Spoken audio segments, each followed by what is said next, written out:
The moment Simone Richardson walked through the glass doors of the conference room, she saw her husband's hand resting on another woman's lower back. Brandon didn't notice her entrance.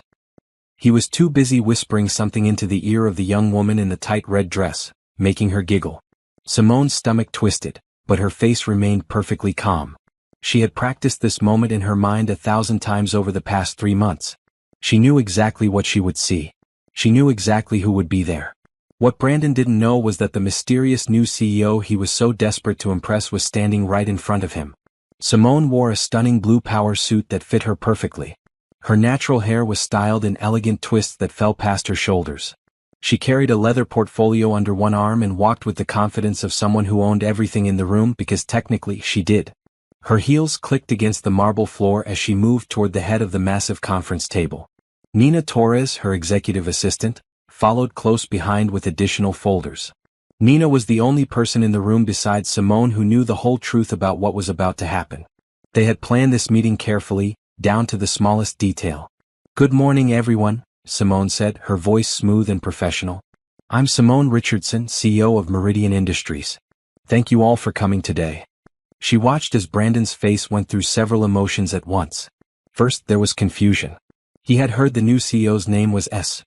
Richardson, but he had assumed it was a man, maybe Stephen or Samuel. Then came the shock of recognition. His eyes went wide.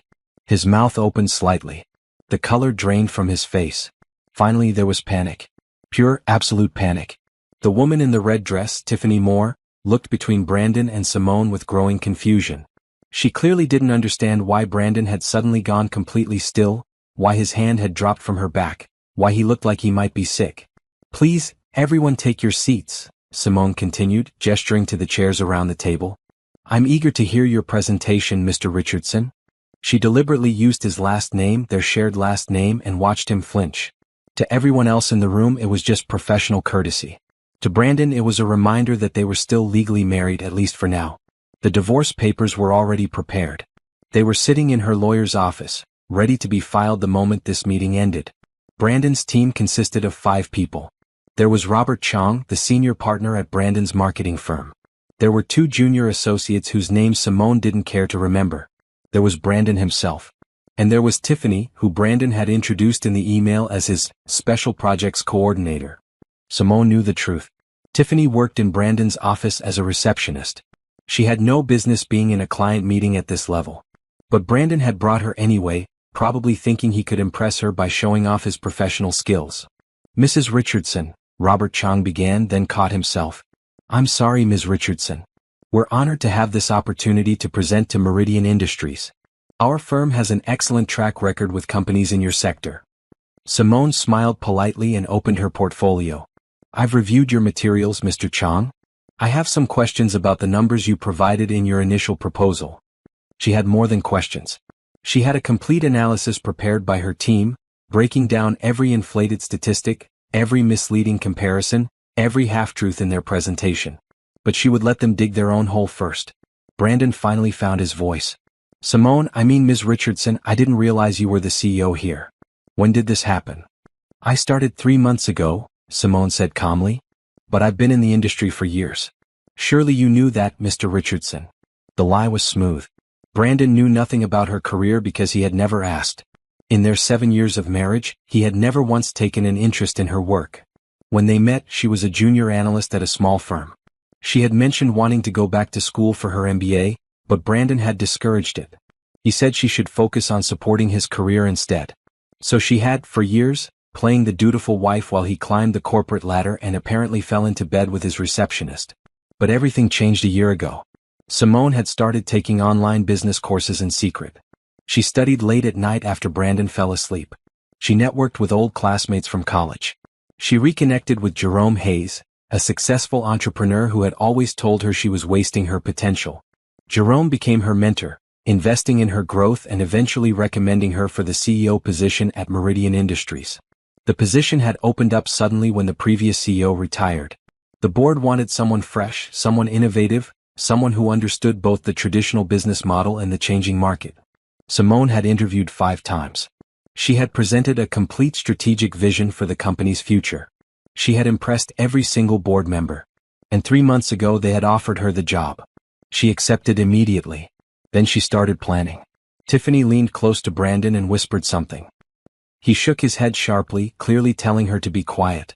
But Tiffany, who had probably never been in a meeting this important in her entire life, didn't understand the social cues. She spoke up anyway. I think what Brandon is trying to say is that this feels like it might be a conflict of interest, Tiffany said, her voice sugary sweet. Since you two know each other personally. The room went silent. Robert Chang closed his eyes briefly as if praying for patience. The junior associates stared at their laptops.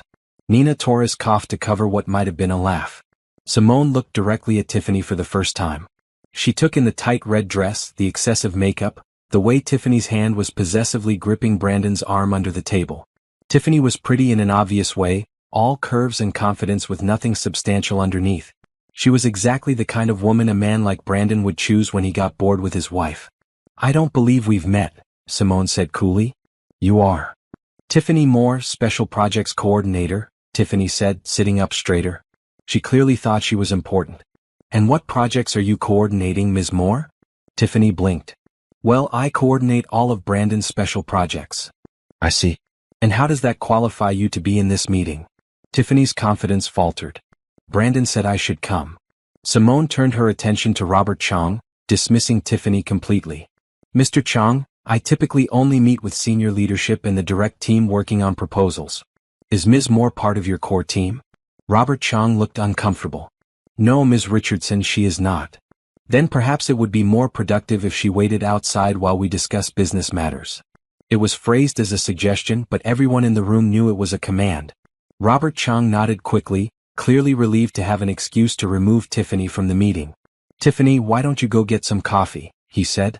We'll come find you when we're done. Tiffany looked at Brandon, expecting him to defend her, to insist she stay. But Brandon was staring at the table, his jaw clenched, clearly trying to process everything happening. He said nothing. Tiffany's face flushed with embarrassment and anger. She grabbed her cheap patent leather purse and stood up, her chair scraping loudly against the floor. Fine, she muttered, walking toward the door. As she passed Simone's chair, she shot her a look of pure hatred. Simone didn't react at all. She simply waited until the door closed behind Tiffany, then smiled pleasantly at the remaining people in the room. Now then, she said, shall we begin? 3 months earlier, Simone had been living a completely different life. She woke up at 6 every morning to make breakfast for Brandon. She laid out his clothes for the day. She made sure his favorite coffee was ready before he came downstairs. She asked about his meetings and listened while he talked about his work, never mentioning her own job because he never asked. She was the perfect wife, or at least she tried to be. That Tuesday started like any other Tuesday. Brandon kissed her cheek absently before heading out the door, already on his phone with someone from the office. Simone cleaned up the breakfast dishes and got ready for her own day at work. She was still working as a senior analyst at a mid-sized firm, a job she had held for 3 years. It was fine. It paid well enough. It was boring but stable. She was running late, so she grabbed Brandon's black jacket from the coat rack by mistake, thinking it was hers. They had the same brand, same style. As she slipped it on, she felt something in the pocket. She pulled out a crumpled receipt from a restaurant she didn't recognize. The date was from the previous Friday. The time was 9:30 at night. The total was for 2 people, expensive wine, appetizers, steaks, dessert. Brandon had told her he was working late that Friday. He said he was at the office preparing for a presentation.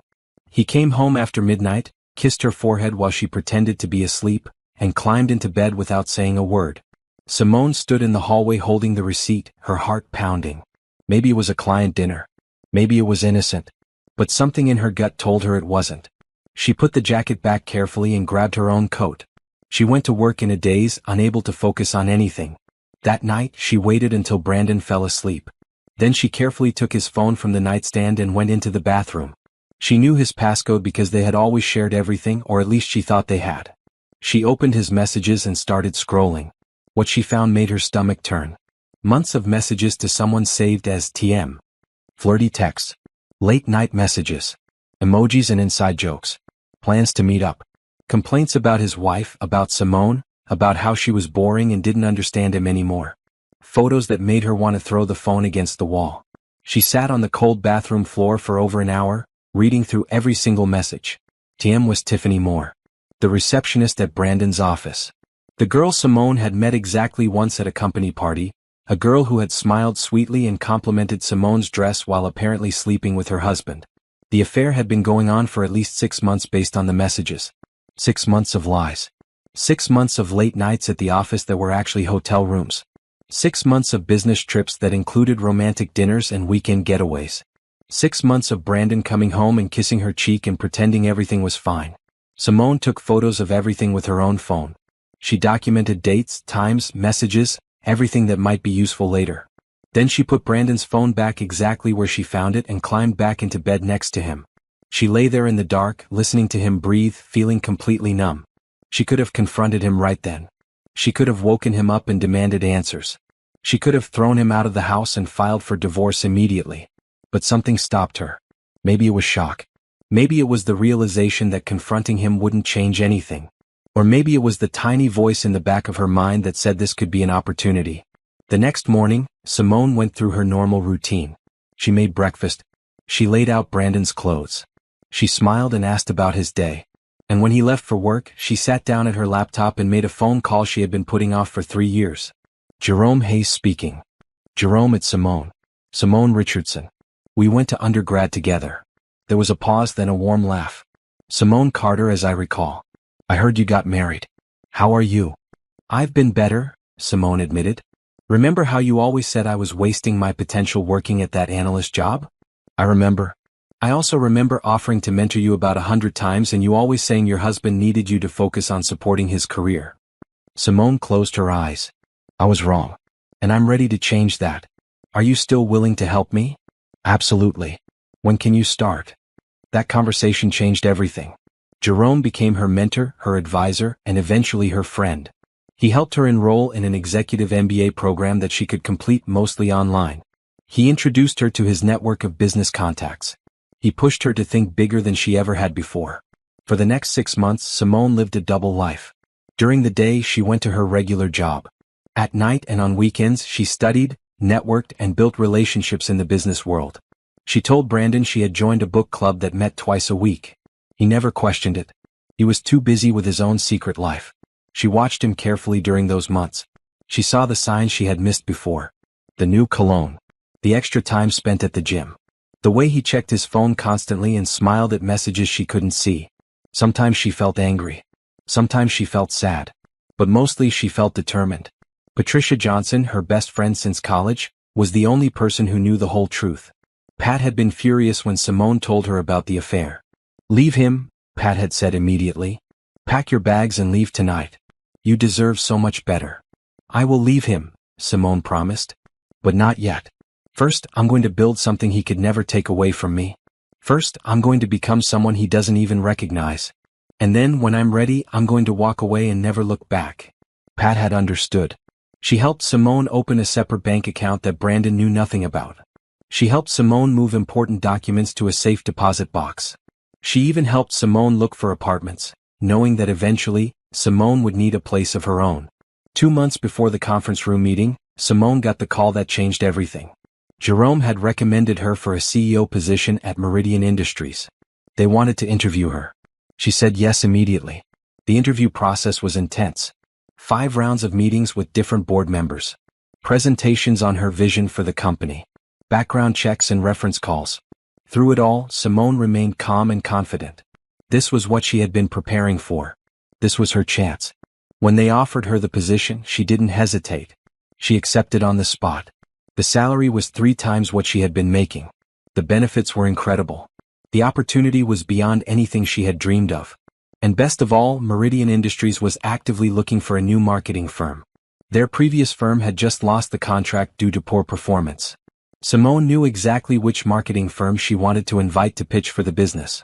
Brandon's firm had been trying to land Meridian Industries as a client for over a year. It was the kind of account that could make or break a career. If Brandon won the contract, he would probably make partner. If he lost it, his reputation would suffer. She started her new job on a Monday. That same week, she had Nina Torres send out a request for proposals to several marketing firms, including Brandon's. The letter was professional and straightforward. Meridian Industries was seeking a new marketing partner. Interested firms should submit proposals by the end of the month. Finalist firms would be invited to present to the CEO. When Brandon came home that night, he was more excited than Simone had seen him in months. "You'll never believe this," he said, actually looking at her for once. "We just got a request for proposal from Meridian Industries. This is huge, Simone. If we land this account, I'll definitely make partner this year. This could change everything for us." Simone smiled and congratulated him. She asked questions about the proposal. She listened while he talked about his strategy. And she said nothing about her new job, her new title, or the fact that she was the CEO he would be presenting to. Over the next few weeks, she watched Brandon work obsessively on the proposal. He stayed late at the office. He had weekend meetings with his team. He barely spoke to her except to complain about how tired he was. And through it all, Simone knew he was also spending time with Tiffany. The messages on his phone continued. The lies continued. The affair continued. Simone used that time to move forward with her own plans. She met with a divorce lawyer and prepared all the necessary paperwork. She found a beautiful penthouse apartment and signed a lease.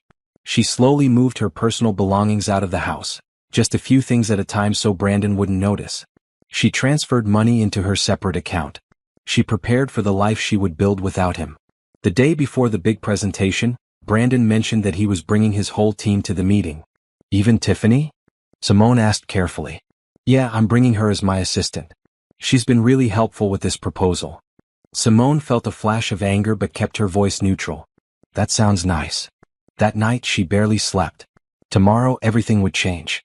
Tomorrow Brandon would finally see who she had become. Tomorrow her revenge would begin. Simone had always been smart. Even as a child, she excelled at everything she tried. She graduated top of her class in high school. She got a full scholarship to a prestigious university. She earned her undergraduate degree in business with honors. She had potential, drive, and ambition. But somewhere along the way, she let someone else's dreams become more important than her own. She met Brandon during her senior year of college. He was charming, confident, and full of plans for his future. He was going to business school. He was going to work at a top firm. He was going to make partner before he turned 40. He had it all figured out. And when he looked at Simone, he made her feel like she could be part of something bigger than herself. They dated for 2 years while he finished his MBA. Simone got her entry-level analyst job and helped support them both financially. When Brandon graduated, he proposed. They had a small wedding with close friends and family. Simone's mother had pulled her aside that day and asked if she was sure about this. "He talks a lot about his plans," her mother had said gently. "But what about your plans, baby? What about your dreams?" Simone had laughed it off. "My dream is to build a life with him, Mama. We're a team." But they were never really a team. A team works together. A team supports each other. A team celebrates both people's successes. Brandon wanted an assistant, not a partner. He wanted someone to handle the house, make his life easier, and cheer him on while he chased his goals. He never once asked Simone what she wanted for herself. For years, Simone told herself it was fine. She had a good job. She had a nice house. She had a husband who was successful and respected. Wasn't that enough? Shouldn't she be grateful for what she had? But late at night, when Brandon was asleep or out at one of his many work events, Simone would lie awake and wonder what her life might have looked like if she had been braver. What if she had gone to graduate school like she wanted? What if she had taken that job offer in New York instead of staying local because Brandon didn't want to move? What if she had invested in herself the way she invested in him?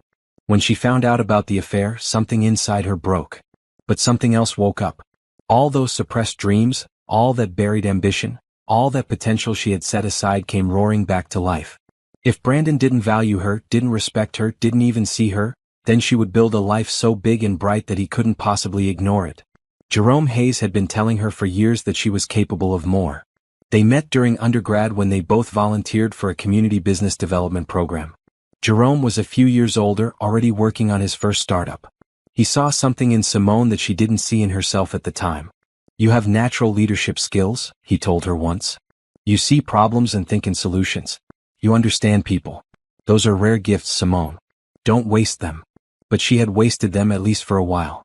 When she called Jerome after discovering the affair, he didn't say "I told you so." He didn't lecture her. He simply asked what she wanted to do next. "I want to become someone he never expected," Simone had said. "I want to be successful on my own terms. I want to prove that I'm more than just his wife." "Then let's make that happen," Jerome said simply. The executive MBA program was intense. Simone took classes online in the evenings and on weekends. She studied marketing, finance, strategic planning, and organizational behavior. She wrote papers and completed projects while Brandon sat in the next room watching television or texting Tiffany. Every assignment she finished felt like a small victory. Jerome introduced her to his network of entrepreneurs and executives. She started attending networking events, always telling Brandon she was at her book club. She met venture capitalists, startup founders, corporate leaders, and consultants. She learned how to talk about business at the highest levels. She learned how to negotiate, how to read a room, how to command respect. One of Jerome's contacts was a board member at Meridian Industries. The company was going through a transition. Their longtime CEO was retiring, and the board wanted to take the company in a new direction. They were looking for someone innovative, someone who understood both traditional business and emerging trends, someone who could connect with a younger workforce while maintaining relationships with established clients. "I know someone perfect," Jerome had told his contact. "Let me introduce you to Simone Richardson." The first interview was just coffee with two board members. Simone was nervous but prepared. She had researched the company thoroughly. She knew their strengths, their weaknesses, their market position, and their competition. She had ideas for growth, strategies for improvement, and a vision for the future. By the end of that coffee meeting, they wanted to schedule a formal interview. That led to another interview and another until Simone had met with the entire board. Each time she impressed them more. She wasn't just smart. She was strategic. She understood people. She could see the big picture while managing the details. She was exactly what they needed. When they offered her the CEO position, Simone had been working in secret for almost 9 months. 9 months of late-night studying. 9 months of networking and relationship building. 9 months of transforming herself from a mid-level analyst into an executive leader. And through it all, Brandon noticed nothing. The night she accepted the job, she came home to find Brandon in the living room with his laptop. "How was book club?" he asked without looking up. "It was good," Simone said. "We had an interesting discussion." "That's nice. Hey, can you make dinner? I have a late call with a client in an hour." Simone looked at her husband, really looked at him, and felt absolutely nothing. No anger. No sadness. No love. Just nothing. He was a stranger to her now, someone she used to know a long time ago. "Sure," she said. "I'll make dinner." She went into the kitchen and made pasta while Brandon talked on his phone in the other room. She listened to him laugh at something the person on the other end said. She heard him making plans for a business trip next week. She knew he would probably take Tiffany with him. And she didn't care anymore. Her first day as CEO of Meridian Industries was surreal. Nina Torres, her new executive assistant, gave her a tour of the executive floor. Simone had her own corner office with floor-to-ceiling windows overlooking the city. She had a private bathroom, a conference table, and a view that took her breath away. "This is your domain now," Nina said with a smile. Nina was in her 40s, efficient and sharp, with over 20 years of experience supporting executives. "Anything you need, just ask. I'm here to make your life easier." Simone had laughed. "I've spent the last 7 years making someone else's life easier. This is going to take some getting used to." Nina had given her a knowing look. "Well, you're in charge now. Time to get comfortable with it." The first few weeks were a whirlwind of meetings, decisions, and learning the ins and outs of the company. Simone met with department heads, reviewed financial reports, and started implementing her strategic vision. She was good at this. Better than good. She was natural at it. Everything she had learned, everything she had studied, everything she had prepared for came together. And then came the perfect opportunity. The company's marketing firm contract was up for renewal. The board wasn't happy with the current firm's performance. They wanted to bring in new proposals and make a change. "I'd like to handle this personally," Simone told the board. "Marketing is crucial to our growth strategy. I want to make sure we choose the right partner." The board agreed. Nina sent out the request for proposals to several top firms in the city. One of them was Brandon's firm. Simone knew they would jump at the opportunity. Meridian Industries was exactly the kind of prestigious client that could make a career. She watched from a distance as Brandon's firm prepared their proposal. She heard through professional contacts that they were putting their best team on it. She knew Brandon was leading the pitch personally. And she knew, based on the messages she still occasionally checked on his phone, that he was planning to bring Tiffany to the presentation as his assistant. It was almost too perfect. The universe was handing her the opportunity for the ultimate revenge. Brandon would walk into that conference room expecting to impress some CEO he had never met.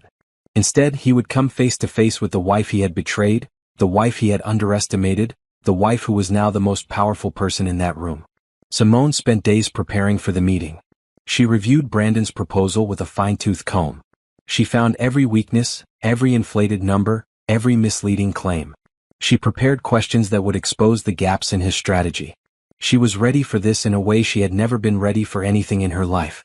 The night before the meeting, Pat came over to Simone's new apartment with a bottle of wine. "Are you sure about this?"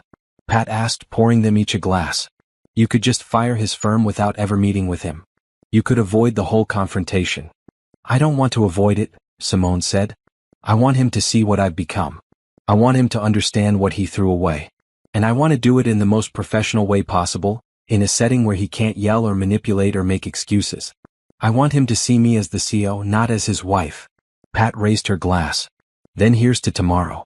Here's to you showing him exactly who you are." They clinked glasses and Simone smiled. Tomorrow would be the beginning of her new life. Tomorrow, Brandon would finally understand that she was not the woman he married anymore. She was someone completely new, someone he could never have imagined, someone who didn't need him at all. With Tiffany gone from the conference room, the atmosphere shifted. Robert Chang visibly relaxed. The junior associate stopped looking quite so nervous. Brandon, however, looked like he might pass out. His face had gone from pale to flushed and back to pale again. His hands were trembling slightly as he opened his laptop. Simone settled into her chair at the head of the table and folded her hands calmly. Nina sat beside her with a tablet, ready to take notes. On the wall behind them, the Meridian Industries logo gleamed in silver and blue. Simone had made sure every detail of this room was perfect for this moment. "Mr. Richardson," Simone said, her voice cool and professional, "please proceed with your presentation." Brandon cleared his throat. He looked at Robert Chang as if hoping his boss would take over. But Robert simply nodded, clearly expecting Brandon to lead as planned. Brandon had no choice but to begin. "Thank you for this opportunity, Ms. Richardson," he said, stumbling slightly over her name. "Our firm has extensive experience in your industry sector. We've worked with companies similar to Meridian Industries and achieved significant results." He clicked to his first slide. It showed a graph of client engagement metrics. Simone recognized the graph immediately. She had seen something similar in her research. The numbers looked impressive until you understood the methodology behind them. "These engagement numbers," Simone interrupted, leaning forward slightly. "How are you defining engagement? Are these unique users or total interactions?" Brandon blinked. "These are total interactions across all platforms. So if one person interacts 5 times, that counts as 5 engagements?" "Well, yes, that's standard industry practice." "It's also misleading," Simone said calmly. "It inflates the apparent reach without showing actual audience growth. What's your unique user growth rate?" Brandon fumbled with his laptop, clicking through screens. "I don't have that specific breakdown in this presentation." "You don't have unique user data for a company seeking marketing services? That seems like an oversight." Robert Chang shifted uncomfortably in his seat. The junior associates were taking notes frantically. Brandon's face grew redder. "We can certainly provide that data," Brandon said quickly, "if you give us a few days to compile it." "A few days to compile data you should have ready for a pitch of this magnitude?" Simone raised an eyebrow. "Let's move on. Tell me about your pricing structure." Brandon clicked to the budget slide. The numbers were high, very high. Simone had expected this. Brandon's firm had a reputation for premium pricing. But what caught her attention was the breakdown of services. Several line items were vague, described only as strategic consulting or specialized support services. "What exactly is included in specialized support services?" Simone asked, pointing to a line item worth $50,000. "That covers any additional support the client might need throughout the campaign," Brandon explained. "Things like extra meetings, rush projects, weekend work." "So it's essentially a contingency fee for undefined services?" "It's flexibility for the client. Or an opportunity to bill for things that should be included in the base price," Simone countered. She looked at Nina. "Make a note. Any final contract would need itemized service descriptions with no contingency fees for standard work." Nina nodded and typed on her tablet. Brandon looked like he wanted to argue but couldn't find the words. The presentation continued for another 40 minutes. With each slide, Simone asked pointed questions. She challenged assumptions. She pointed out weaknesses in their case studies. She noted when examples seemed outdated or irrelevant. She was professional throughout, never raising her voice or showing emotion, but she was absolutely ruthless. The junior associates stopped presenting altogether. Robert Chang tried to step in a few times to support Brandon, but even he struggled to answer Simone's questions satisfactorily. By the end, Brandon was sweating visibly, his shirt collar damp, his confident demeanor completely shattered.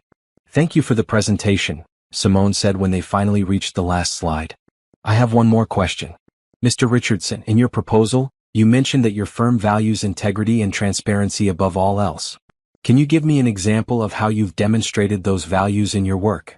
It was a loaded question. Simone knew it. Brandon knew it. The irony was almost painful. Here was a man who had been lying to his wife for months, who had brought his mistress to a professional meeting, being asked to talk about integrity and transparency. Brandon opened his mouth, closed it, opened it again. We always provide honest feedback to our clients. Even when it's difficult. We believe in building trust through truthful communication. Simone didn't smile, but something flickered in her eyes. Truthful communication. That's interesting. And do you apply that same principle to all your relationships, Mr. Richardson?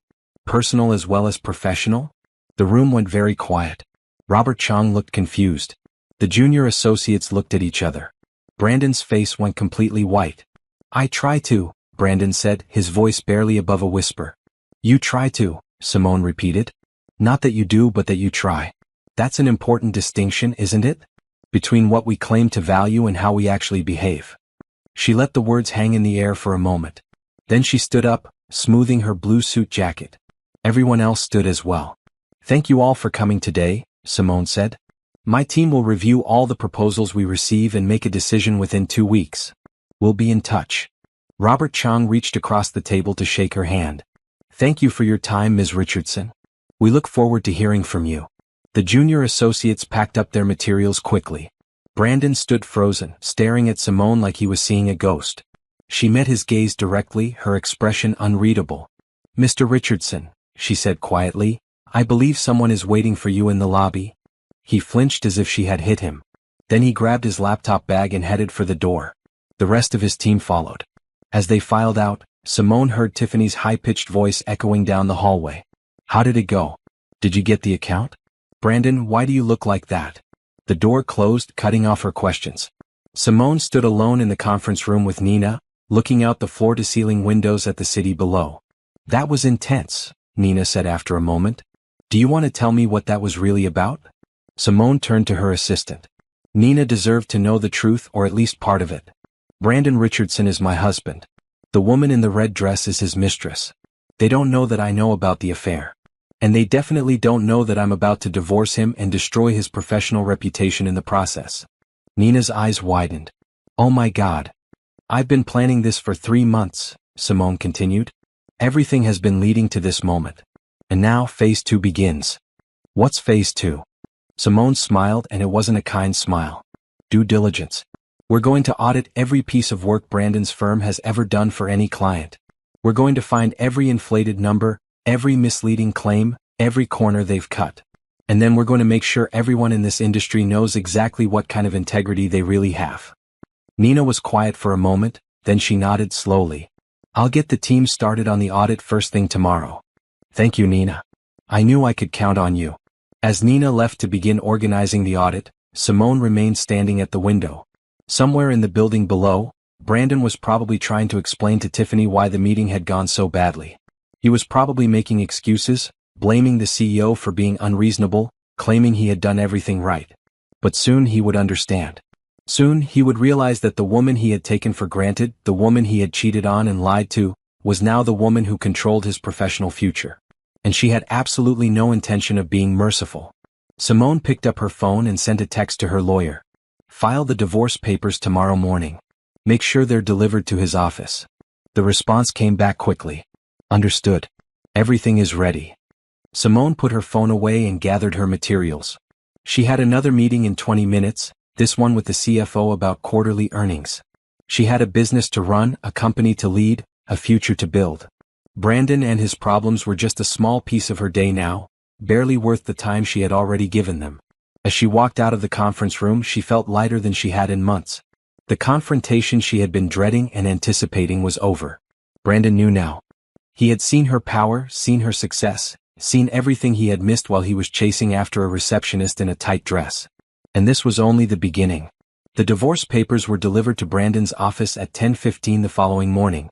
Simone knew the exact time because Robert Chong called her personally at 10:30. "Ms. Richardson, I need to apologize for yesterday's meeting," Robert said, his voice strained.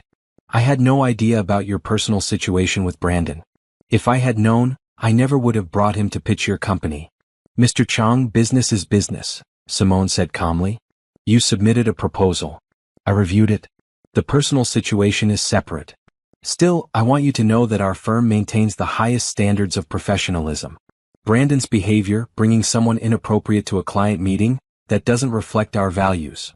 "I appreciate you saying that, Mr. Chong. I'm curious though.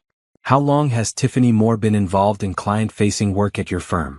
There was a pause. "To be honest, Ms. Richardson, she hasn't been. She's a receptionist. I was surprised when Brandon said he was bringing her yesterday. He told me she had done significant work on the proposal." "And had she?" Another pause, longer this time. "Now that you mention it, I don't know. I'll need to look into that." "You might want to," Simone suggested. "Along with reviewing the accuracy of the numbers Brandon presented. I found several concerning discrepancies." After she hung up, Simone felt a grim satisfaction. She hadn't had to say anything directly. She had simply planted seeds of doubt and let Robert Chang's own professional instincts take over. By the end of the day, Brandon would be under serious scrutiny at his own firm. Nina knocked on her office door at 11. "The audit team wants to meet with you. They've already found something interesting in the preliminary review." Simone gestured for her to come in. "What did they find?" Brandon's firm did work for 3 other clients in the past 2 years. All 3 contracts show a pattern of inflated performance metrics. They're claiming engagement numbers that don't match the actual data when you dig into the analytics. How did they get away with it? The clients probably didn't have the expertise to question the numbers. They took the reports at face value. But if someone with actual analytical skills looks at the raw data, the discrepancies are obvious. Simone leaned back in her chair, thinking. "Pull together everything the team has found. I want a complete report by end of week. And Nina, do this quietly. I don't want anyone outside this company knowing we're investigating until we have all the facts." "Understood." While the audit continued behind the scenes, Simone focused on her actual job. She had meetings with department heads, reviewed strategic plans for the coming quarter, and made decisions about budget allocations. Being CEO was demanding, but she loved it. Every challenge energized her. Every decision she made felt important and meaningful. At 2 in the afternoon, her personal phone rang. It was a number she didn't recognize. She almost didn't answer, but something made her pick up. "Hello? Simone, it's me. Please don't hang up." Brandon's voice. He sounded desperate, almost panicked. Simone's first instinct was to end the call immediately. But she was curious to hear what he would say. "You have 2 minutes," she said coldly. "I got the divorce papers. Simone, we need to talk about this. You can't just end our marriage without even discussing it." "I can't?" "I'm fairly certain I can do exactly that." "But why? What did I do? Is this about the meeting yesterday? I didn't know you were the CEO. If I had known, I never would have brought Tiffany." Simone almost laughed at the audacity. "You think this is about one meeting? Brandon, I've known about your affair for 3 months." Silence on the other end. She could practically hear him trying to process this information. "What affair? I don't know what you're talking about." "The affair with Tiffany Moore. The 6 months of lies. The hotel rooms. The business trips that weren't business. The late nights at the office that weren't at the office." "Should I continue?" More silence. Then quietly, "How long have you known?" "I found the messages 3 months ago. I've known everything since then. Every lie you told. Every time you chose her over me. Every moment you thought I was too stupid or too trusting to notice." "Simone, I'm so sorry. It was a mistake. A terrible mistake. It didn't mean anything. It meant something to me, Brandon. It meant our marriage was over. It meant you didn't respect me. It meant I needed to build a life without you. Is that why you took the CEO job? To get revenge on me?" Now Simone did laugh, but it was bitter. "I took the CEO job because I'm qualified for it. Because I worked hard and earned it. Because I deserved it. You were just a convenient bonus. The fact that you walked into my conference room with your mistress? That was just the universe giving me a gift. Please, we can work through this. I'll end things with Tiffany. I'll do whatever you want. Just don't throw away 7 years of marriage. You threw away our marriage when you started sleeping with someone else. I'm just making it official." Simone, please. Goodbye, Brandon. All future communication should go through my lawyer. She hung up before he could say anything else.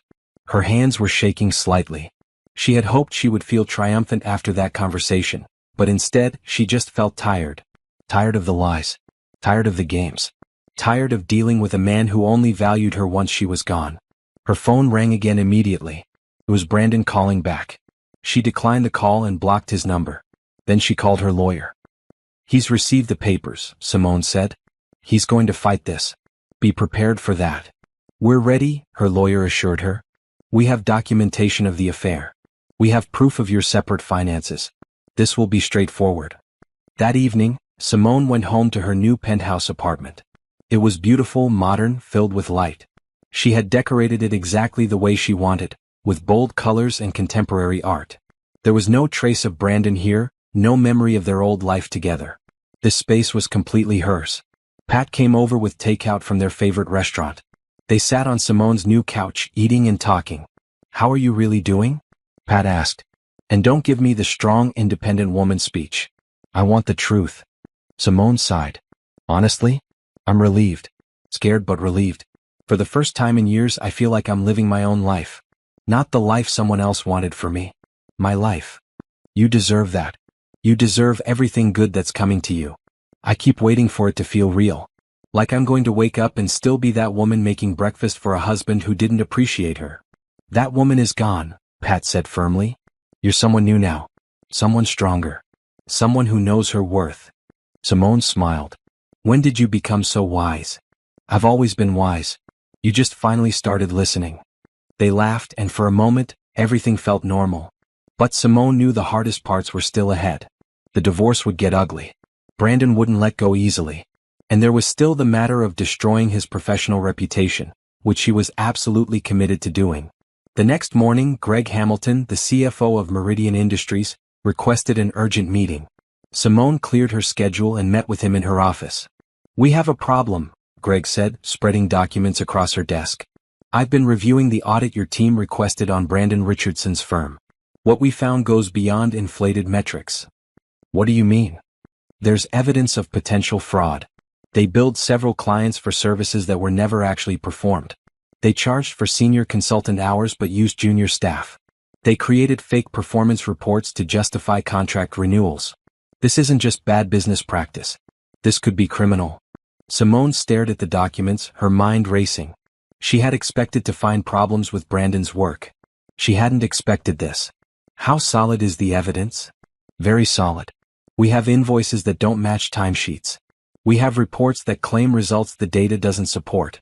We have emails where Brandon's team discusses how to make the numbers look better without actually doing additional work. Who else knows about this? Just the audit team and now you. I wanted to bring this to you first before we decide how to proceed. Simone thought carefully. This was bigger than her personal revenge against Brandon.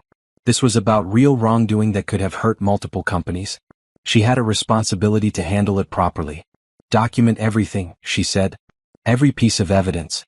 Every discrepancy. Then we report this to the appropriate authorities. If there was fraud, it needs to be investigated properly. And the proposal we're considering from his firm? Rejected. Effective immediately. And I want a formal statement from our company explaining why. We don't work with firms that engage in fraudulent billing practices. Greg nodded. I'll get the documentation together. This is going to be a serious problem for Brandon Richardson. Yes, Simone said quietly. It is. After Greg left, Simone sat alone in her office, staring out at the city. She had wanted revenge. She had wanted Brandon to understand what he lost when he betrayed her. But this was bigger than that now. This was about justice, about holding people accountable for their actions, about making sure others didn't get hurt the way she had been hurt. She picked up her phone and called Nina. Prepare a press release, Simone said. Meridian Industries is severing all ties with Brandon Richardson's firm due to evidence of fraudulent business practices. Make it professional but clear. I want this public by end of day. Are you sure? Nina asked. This is going to create a lot of attention. I'm sure. It's time for the truth to come out. By 5 o'clock that evening, the press release was public. By 6, the business news websites had picked up the story. By 7, Brandon's firm was in full crisis mode. And by 8, Simone's phone was ringing with calls from reporters, industry colleagues, and business contacts. She didn't answer any of them. She had said what needed to be said. The rest would unfold on its own. Brandon had made his choices. Now he would face the consequences. And Simone would move forward, building the life she deserved, free from the man who had never appreciated her in the first place. The scandal broke wide open over the next 48 hours. Every major business publication ran the story. Meridian Industries exposes fraud at prominent marketing firm. CEO Simone Richardson takes stand against unethical business practices. Marketing firm faces investigation after client discovers billing discrepancies. Simone's phone never stopped ringing. Interview requests poured in. Other companies that had worked with Brandon's firm started asking questions about their own contracts. The local business ethics board opened an investigation. And through it all, Simone remained calm and professional, giving carefully worded statements and letting the evidence speak for itself. Brandon tried to reach her dozens of times. When she blocked his number, he called from other phones. When that didn't work, he showed up at Meridian Industries. Security stopped him in the lobby. "I need to speak to Simone Richardson," he demanded, his voice carrying across the marble entrance hall. "Tell her Brandon is here. Tell her this is important." The security guard, a kind older man named Thomas, shook his head. "Ms. Richardson has instructed us that you are not permitted in this building, sir. I'm going to have to ask you to leave." "This is ridiculous. She's my wife. She has to talk to me." "Sir, please leave voluntarily or I'll have to call the police." Brandon stood there for a long moment, his hands clenched into fists. People walking through the lobby stared at him. Some of them probably recognized him from the news coverage. Finally, he turned and walked out, his shoulders slumped in defeat. Simone watched the whole thing on the security cameras from her office. Nina stood beside her, shaking her head. "He really doesn't get it, does he?" Nina said. "He thinks he can just show up and demand to see you. He's never had to face real consequences before," Simone said. "He's always been able to charm his way out of problems. But not this time. This time the evidence is too clear." That afternoon, Robert Chong made a public statement. The firm was suspending Brandon Richardson pending a full internal investigation. They were cooperating with authorities. They were reaching out to all clients to review billing records. They deeply regretted any wrongdoing and were committed to making things right. Reading between the lines, Simone knew what was really happening. The firm was throwing Brandon under the bus to save themselves. They were claiming he acted alone, that they had no knowledge of his fraudulent practices, that this was the action of one bad employee rather than a systemic problem. Might even be true. Or it might be convenient. Either way, Brandon was finished. Pat came to visit Simone at her apartment that evening with more takeout and a bottle of wine. "You did it," Pat said, raising her glass. "You actually did it. He's ruined." "I didn't do anything except tell the truth," Simone corrected. "He ruined himself. I just made sure people knew about it." "Still, this is what you wanted, right? Revenge." Simone sipped her wine slowly. "I thought it was. But now that it's happening, I don't feel the way I expected to feel. I thought I'd be happy, triumphant. But mostly I just feel sad." "Sad for him? Sad for the 7 years I wasted. Sad for the person I was who thought she had to make herself smaller to make someone else happy. Sad that it took betrayal and lies to wake me up." Pat squeezed her hand. "But you are awake now. And look at everything you've accomplished. You're a CEO. You're successful. You're free. That's not nothing. I know. And I am grateful for all of it. I just wish I had done it sooner. I wish I hadn't needed him to betray me to realize I deserved better." They sat in comfortable silence for a while, watching the city lights sparkle through the floor-to-ceiling windows of Simone's penthouse. "What about Tiffany?" Pat asked eventually. "Has she reached out to you?" Simone laughed bitterly. "Oh, she tried. She sent me a Facebook message yesterday. She wanted to explain that she didn't know I was the CEO, that she never meant to disrespect me, that she hopes we can all be adults about this." "What did you say?" "Nothing. I blocked her. She's as delusional as Brandon if she thinks I want anything to do with her." "Good. She doesn't deserve your time or energy." The doorbell rang, making both women jump. Simone wasn't expecting anyone. She walked to the intercom cautiously. "Yes. Simone, it's me. Please, I need to talk to you." Brandon's voice, cracking with emotion. Simone felt a flash of anger. How did he even know where she lived? She had kept this address private specifically to avoid this kind of situation. "You need to leave, Brandon. Right now. I just need 5 minutes. Please. 5 minutes to explain. There's nothing to explain. And if you don't leave immediately, I'm calling the police. Simone, please. I'm begging you. They're taking everything from me. My job, my reputation, everything. You're the only one who can help me. Pat came to stand beside Simone, her face hard. Want me to call the cops? Simone shook her head. She pressed the intercom button again. I'm not helping you, Brandon. You did this to yourself. Now leave or I will have you arrested for harassment. There was silence for a moment. Then quietly, I thought you loved me. I did love you. Past tense. But you killed that love when you chose someone else. When you lied to me every single day. When you made me feel like I was crazy for having doubts. You don't get to show up here now and ask for my help. You don't get to play the victim. You made your choices. Now live with them. She released the intercom button before he could respond. She called building security and informed them that Brandon Richardson was not permitted to enter the building or contact her in any way. They assured her they would handle it. Through the window, she watched as Brandon emerged onto the street below. He stood on the sidewalk for a long time looking up at the building. Then he walked away slowly, his whole body radiating defeat. Are you okay? Pat asked gently. Yeah, Simone said, and she meant it. I'm okay. Actually, I'm better than okay. I'm done with him. Completely done. The next day, the investigation into Brandon's firm widened. Other clients came forward with complaints. There were questions about tax fraud, wire fraud, and breach of contract. Lawyers were getting involved.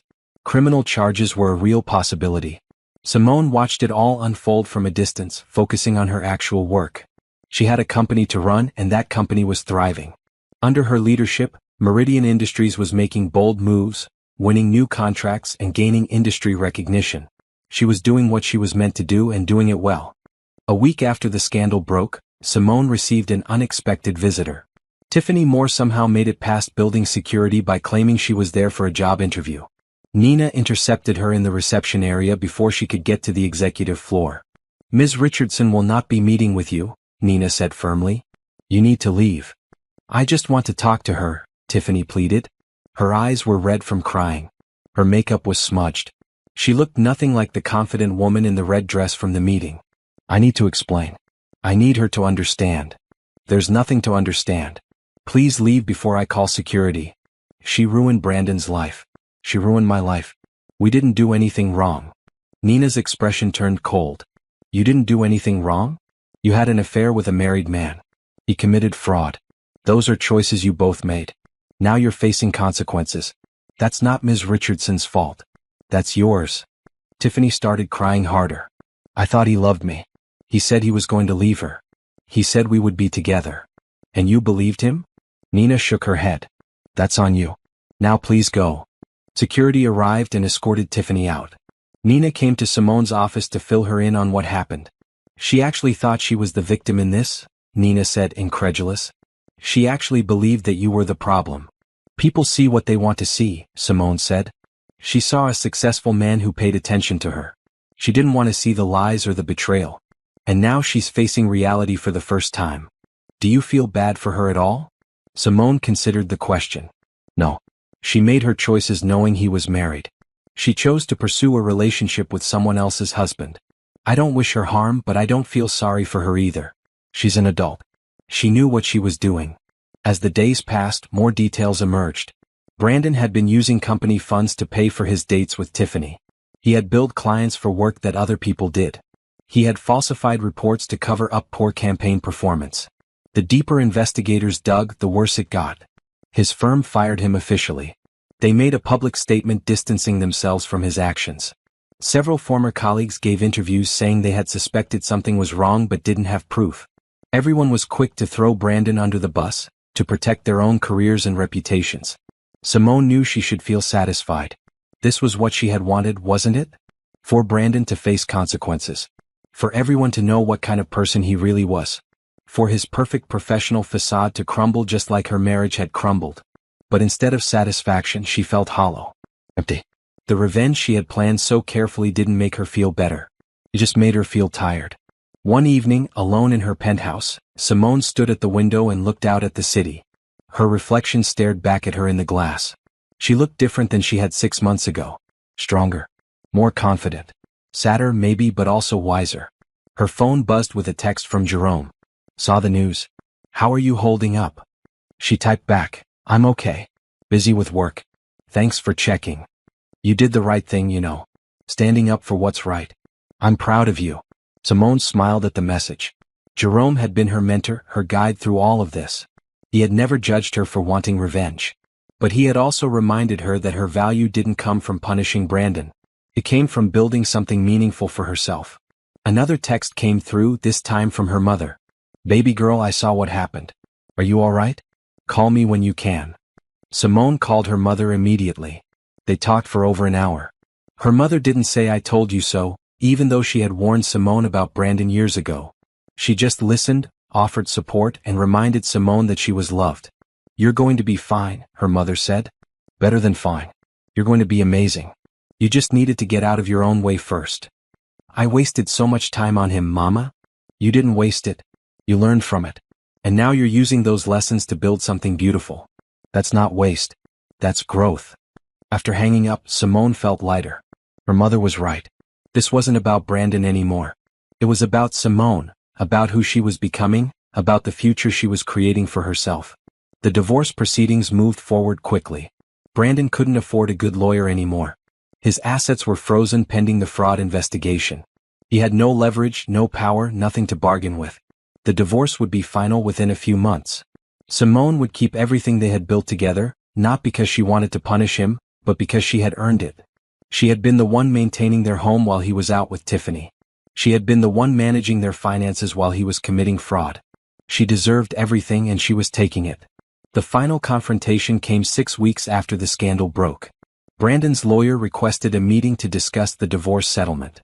Simone's lawyer advised against it, but Simone agreed. She wanted to see him one last time, to look him in the eye and close this chapter of her life for good. They met in a neutral location, a conference room at Simone's lawyer's office. Brandon looked terrible. He had lost weight. His suit was wrinkled. He had dark circles under his eyes. He looked like a man who had lost everything, which was exactly what he was. Thank you for meeting with me, he said quietly as they sat down across from each other. My lawyer said we needed to finalize some details. That's the only reason I'm here. Right. Of course.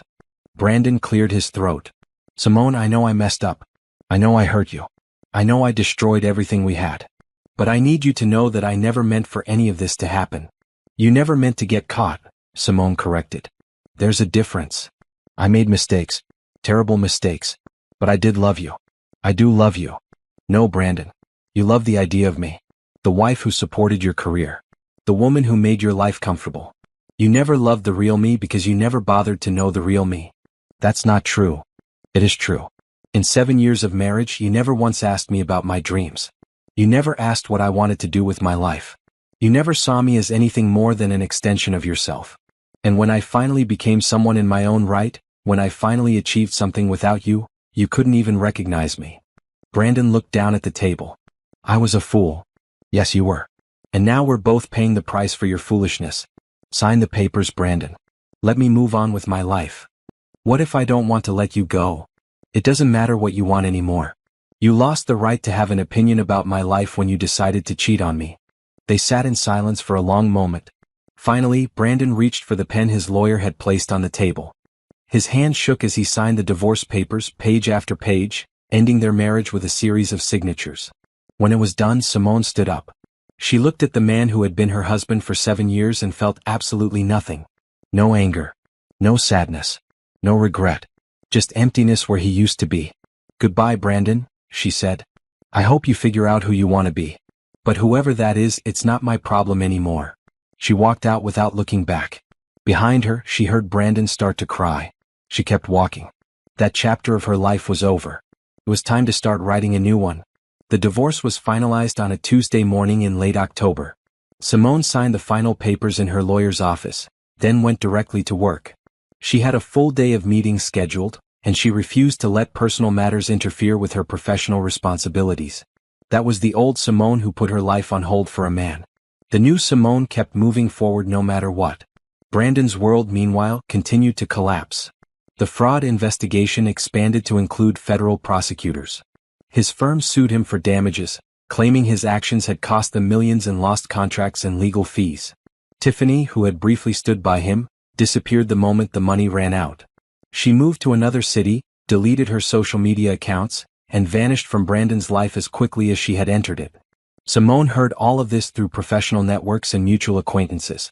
She didn't seek out the information. It simply found her. People love to gossip, especially about spectacular falls from grace. And Brandon's fall was nothing if not spectacular. Robert Chang reached out to Simone personally about a month after the scandal broke. He asked if they could meet for coffee, completely off the record.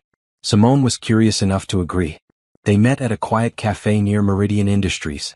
Robert looked tired and older than he had at the pitch meeting, the weight of recent events clearly taking a toll. "Thank you for agreeing to see me," Robert said as they sat down with their coffee. "I know you have no reason to trust me or my firm after everything that happened. I'm here as a courtesy, Mr. Chang. What did you want to discuss?" "I wanted to apologize. Not just for Brandon but for the culture that allowed someone like him to thrive for so long. I've been doing a lot of thinking since all of this came out. We missed so many warning signs. We valued charisma and sales numbers over ethics and honesty. We created an environment where someone like Brandon could cut corners and get rewarded for it." Simone sipped her coffee, waiting for him to continue. "We're rebuilding the firm from the ground up," Robert said. "New leadership, new policies, new oversight systems. We're reaching out to every client we've ever worked with and auditing all our past work. We're trying to make things right." "That's good. I hope you succeed. I also wanted you to know that Brandon is facing serious criminal charges. Wire fraud, tax evasion, embezzlement. He's looking at potential prison time." Simone felt a twist in her stomach but kept her expression neutral. "I heard something about that. I thought you should know because I know you were married to him. I imagine this must be difficult for you regardless of how things ended between you." "It's not difficult," Simone said honestly. "It's sad. Sad that he threw away his entire life for temporary pleasures. Sad that he hurt so many people. But I'm not responsible for his choices, and I'm not going to carry guilt that belongs to him." Robert nodded slowly. "You're stronger than most people would be in your position. A lot of people would want revenge, would want to watch him suffer. I did want that at first," Simone admitted. "But somewhere along the way I realized that the best revenge wasn't hurting him. It was building a life so good that what he did to me became irrelevant. He's already suffering. I don't need to add to it. I just need to keep moving forward." That's a mature perspective. It's a survival perspective. If I stayed focused on him, on punishing him, on making him pay, I'd be giving him power over my life that he doesn't deserve. I'd rather give that energy to something positive. They talked for a few more minutes before parting ways. As Simone walked back to her office, she thought about what she had said. It was true. Somewhere in the process of exposing Brandon's fraud and ending their marriage, she had stopped caring about hurting him. She had started caring more about her own healing and growth. Work at Meridian Industries was going exceptionally well. Under Simone's leadership, the company had secured 3 major new contracts. Revenue was up 18% from the previous quarter. Employee satisfaction scores had improved. The board was thrilled with her performance. Jerome took her to lunch one afternoon to celebrate her success. "You've exceeded every expectation," he said, smiling across the table. "The board is already talking about extending your contract and increasing your compensation package." "I'm just doing my job," Simone said, but she couldn't help smiling. "And I love it. I genuinely love what I do every day." "It shows. You were meant for this, Simone. I knew it years ago and now everyone else knows it too. I couldn't have done it without you. You believed in me when I didn't believe in myself. I just pointed you in the right direction. You did all the hard work." They ordered their food and talked about business, about strategy, about future opportunities. It felt good to have conversations about work with someone who respected her opinion and valued her expertise. It was such a stark contrast to how Brandon used to dismiss her thoughts and interrupt her ideas. "Can I ask you a personal question?" Jerome said as they were finishing dessert. "Of course. How are you really doing? With the divorce, with everything that happened, with the way your life changed so dramatically in such a short time?" Simone thought about it carefully. "Honestly, I'm doing better than I ever thought I would. Some days are hard. Some days I feel lonely or sad or angry. But most days I feel free. I feel like I can breathe for the first time in years. I wake up excited about my day instead of dreading it. I make decisions based on what I want, not what someone else expects from me. It's scary sometimes, but it's also amazing." "And Brandon? Do you think about him?" "Less and less.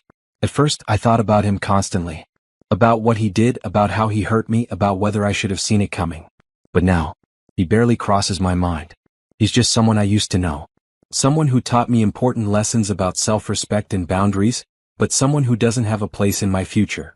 Jerome raised his glass of water. To your future then. May it be everything you deserve. Simone clinked her glass against his. To the future. The months passed quickly. Fall turned to winter. Simone threw herself into her work, into building her team, into making Meridian Industries the best it could be. She also started building a personal life outside of work. She reconnected with old friends she had neglected during her marriage. She joined a professional women's networking group that met monthly for dinner and conversation. She started taking art classes on weekends, something she had always wanted to do but never had time for when she was managing Brandon's life along with her own. Pat remained her closest friend and biggest supporter. They had dinner together at least once a week, sometimes at restaurants, sometimes at one of their apartments. They talked about everything from work drama to dating to family to dreams for the future. Have you thought about dating again? Pat asked one night over Thai food. Not really, Simone admitted. I'm not ready for that yet. I need time to just be me without someone else's needs or expectations shaping my choices. That's healthy. But don't close yourself off completely, okay? Not all men are like Brandon. I know. And eventually I'll be ready to meet someone new. But right now I'm focused on me. On building the life I want. On figuring out who I am outside of being someone's wife. You're amazing, you know that? The way you've handled all of this with such grace and strength. I'm proud of you. Simone smiled. Thanks, Pat. That means a lot. In December, Simone received an invitation to speak at a women's business leadership conference. The organizers wanted her to share her story about rising to CEO and leading a successful company. They didn't know about the personal drama behind her career trajectory, and Simone had no intention of telling them. Her professional success stood on its own merits. She accepted the invitation and spent weeks preparing her speech. She wanted to inspire other women without being preachy or cliché. She wanted to share real, practical advice that could actually help people, not just motivational platitudes. The conference was scheduled for late February. Simone marked it on her calendar and looked forward to it.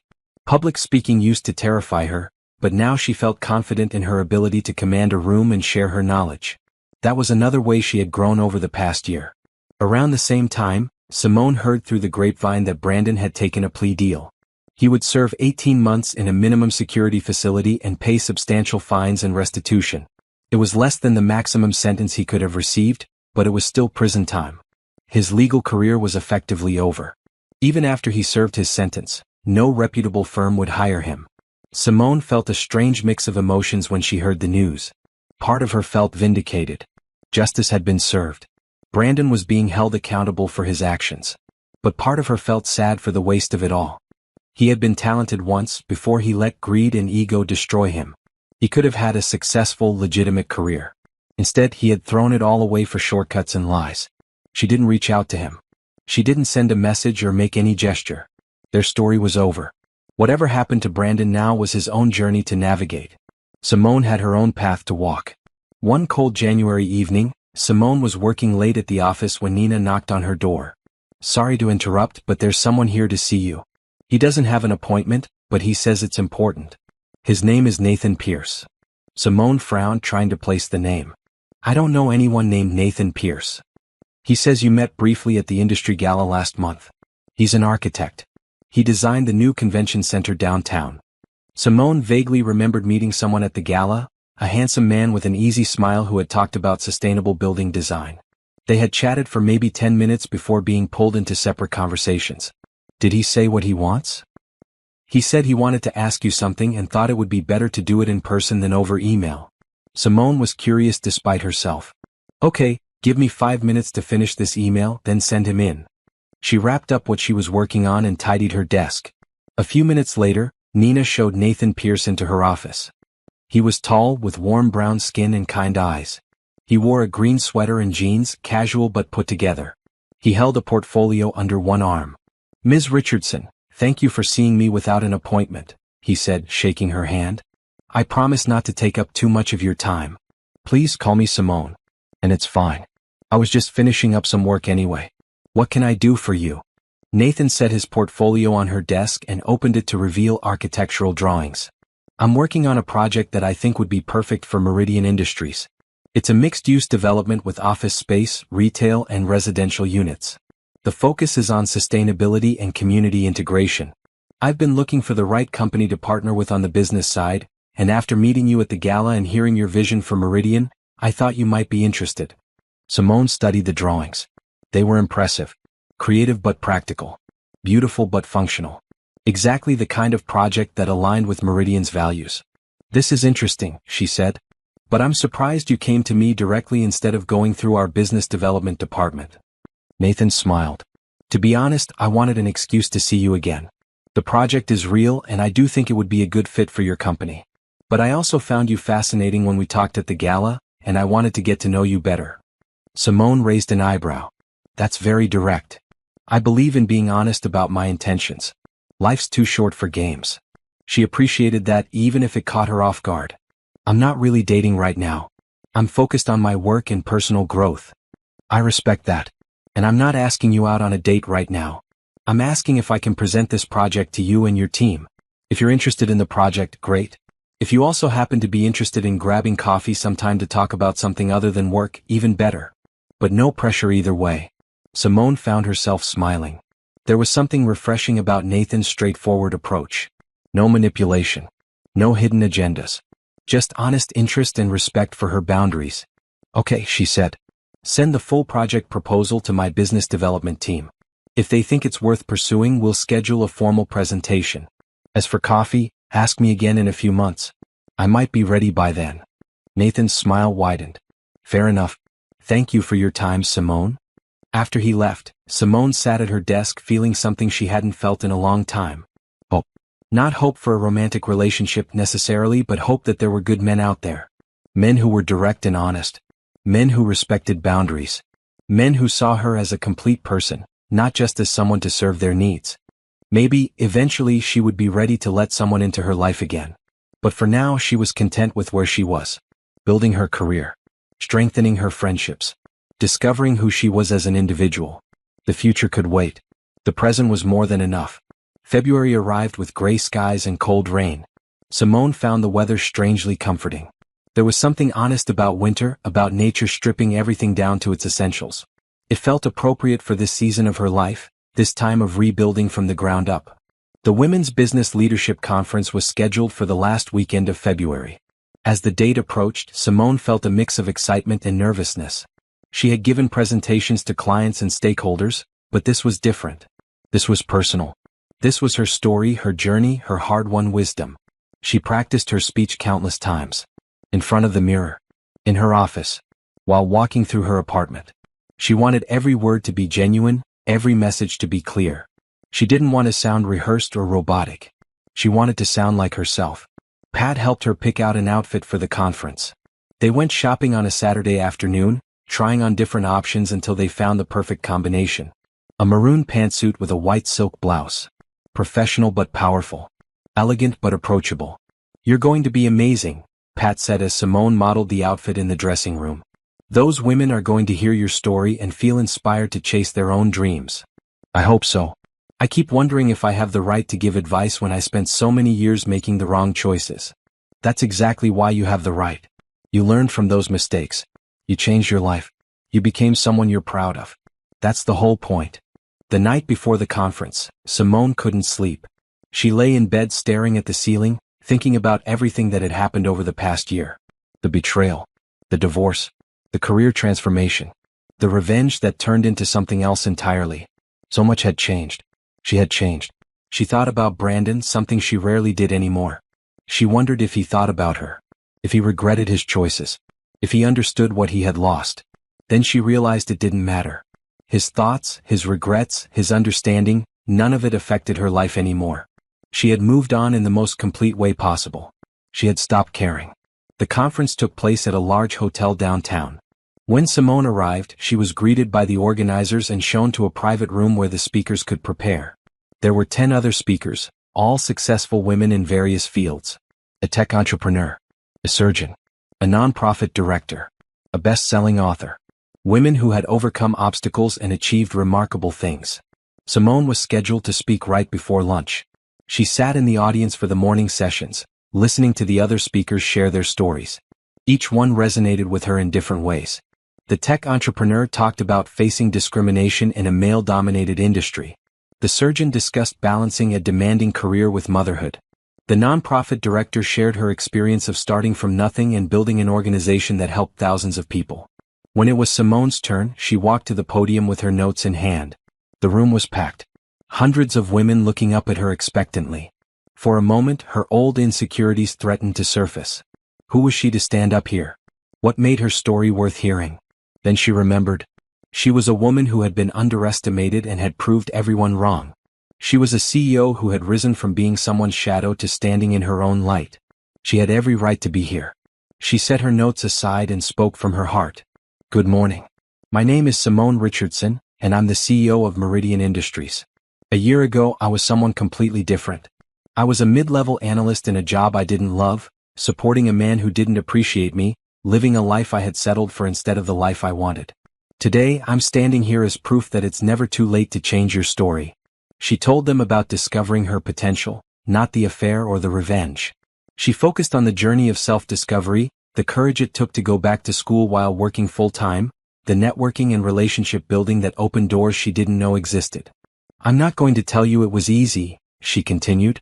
There were nights when I was exhausted, when I wanted to give up, when I wondered if I was wasting my time.